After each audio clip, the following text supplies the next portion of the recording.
A few of us did go swimming in the lake on our second to last day there, as it got really hot that day.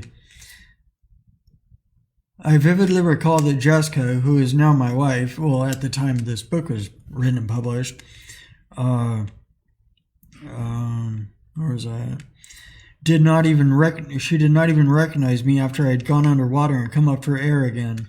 Since I had shaved my head completely bald in August of 1999, I had been letting the hair on the top of my head grow while keeping the sides and back shaved. I always wore my hair tied back in a ponytail.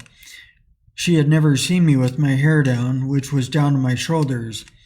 It was covering my face when I came out of the water. I remember her jumping, if only a tiny bit, as she was startled and not knowing who I was for a couple of seconds. Good times indeed.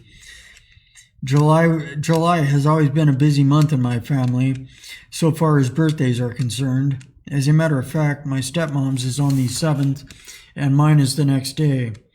This particular year was sort of special, as we had been apart and unable to celebrate our birthdays together for a few years.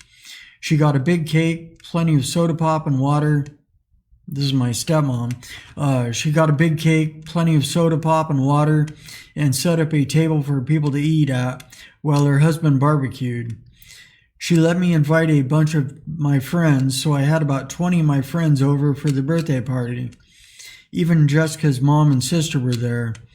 I had my tent still set up in the backyard, letting it air out after I had given it a post-camp-out cleaning. So Jessica and one of our friends joined me in the tent as we got out hemp, beads, and findings of all sorts and started making jewelry and dream catchers. Since we were at a party with other people there, we were not in the tent long enough to finish any of our projects, but we began them anyway. That birthday party was a fun event. We played games, had a barbecue, ate cake, and talked a lot, so everyone got to know each other better. More good times. About a week later, I was at a lunchtime meeting at the local 12-step hall and ended up going to their house up by Bonnie Lake, as I would be there to surprise Jessica when she got home from work. That is how I understood the plan at the time anyway. Actually, her mom and sister had both seen that we had become good friends and were attracted to each other, so they were just wanting to get us out of the social setting and get the whole relationship question out in the air. That night, Monday, July 16th, 2001, Jessica and I changed the nature of our relationship from friends to boyfriend-girlfriend status, and I am very grateful to say that we have been together ever since. Well, not now, but it was about we're not together anymore. It was about 4 months later that I proposed to her. She said yes, and we were engaged. We continued living there at Jessica's parents' house for 4 more years. At one point, Jessica and I, her parents, her sister and brother-in-law, and her brother and sister-in-law all lived under the same roof. In December 2001, I had an appointment to go in for my regular tri-monthly reapplication for benefits from the state. I missed it. It never came to my attention until I went to the pharmacy in January to get my monthly refills of my antidepressants, and my medical coupon had not been renewed. What was I to do? Well, it just so happened that I was at Value Village, the thrift store, sometime in January, and got an official t-shirt from the previous year's Seattle to Portland STP Bicycle Classic. For those who don't know, the STP is an annual event that has been taking place since 1979. At any rate, I got the t-shirt and was inspired to think I could actually do it. I happened to mention to my dad that I was going to do it. Somehow. A couple of weeks later, he called to invite Jessica and I down to his house the next Saturday. Jessica had a license and a car, so we drove down to his house on Saturday. I was surprised, to say the least, to discover that my dad had gone to Performance Bicycle in Tacoma and bought a 2002 Fuji Nevada mountain bike and all of the accessories a cyclist may need for an endurance ride. I was surprised to see that he bought me the bike, and all the accessories needed, and paid my registration for the 2002 STP, which was to take place on July 13th and 14th. That there was the third week of, this happened in the third week of February. Between then and July 14th, I put on 1,498.1 miles on my mountain bike, training for and completing the STP. My dad was working in the local area at the time and had weekends off, so he and his girlfriend were able to not only give me a ride to the starting line at Husky Stadium in Seattle and pick me up at the finish line in Portland the next day, but they met me at a couple points along the route. They even met me at the Riverside Park that was used as a campground at the halfway point in Centralia, Washington, with a tent and sleeping bag. As soon as the tent was set up, they took me to the Chinese restaurant, which was right next to the park, and made sure I got a filling meal. The next morning, about 6:30, they returned to get me going and to pick up the tent and sleeping bag. I did have a cycling partner whom I had met at the rest stop at REI in Kent, and I was surprised to see that she was not awake yet when I stepped out of my tent. Right as I was thinking I had to go wake her up, her friend and support team showed up to wake her. Her friend, who was her support team, showed up to wake her and collect her tent. She was not a newcomer to endurance cycling, as she had even met and ridden with Lance Armstrong at a couple of cycling events she had gone to when she lived in Texas. We kept pretty close to the same pace the whole way to Portland. I think I did well, especially figuring in the factor that I still smoked cigarettes at the time, and I was smoking at the rest stops along the route. The last few miles were on a steady incline, so it seems anyway. I do remember the tears that came running out of my eyes as I saw the finish line coming up, and I recalled that exactly 16 years earlier, I was being taken to the hospital after falling from the tree.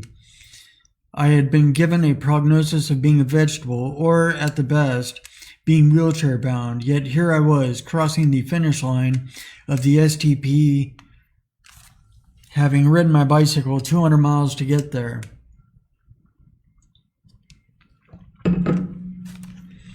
That was a great feeling. Back to the topic of antidepressants. I have been without any of them since January 2002. When my medical coupon ran out, I couldn't get a refill, and almost right after that, I started cycling and exercising. Exercise and nutrition are my key, along with surrounding myself with a megaton of positive mojo. A month or so after I completed the STP, a good friend of mine gave me a car. Once again, I was given a car. This friend even took me to the licensing office and paid to have the title transferred over to me. The car was a 1986 Mercury Topaz that my friend's husband and their son had fixed up from pieces at a junkyard. Their son had gone into the U.S. Marines and had no use for the car anymore.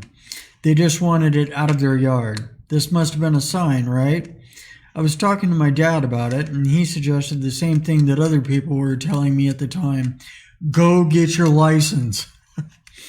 I told my dad what my thinking was on the topic, how I figured that my eye-hand coordination had been screwed up so bad by my brain injury that I did not trust my ability to drive a car. That was actually a belief based on erroneous thinking that had been in my mind so long it had become the truth to me. My dad brought it to my attention that if I had the coordination... Wait, back up. I'll keep my spot there, keep my finger on that so I can get back to it. All right, that sentence there, that was actually a belief based on erroneous thinking that had been in my mind so long, it had become the truth to me. Now, just this morning, right before I came into the radio station here, I was looking at Instagram on my phone.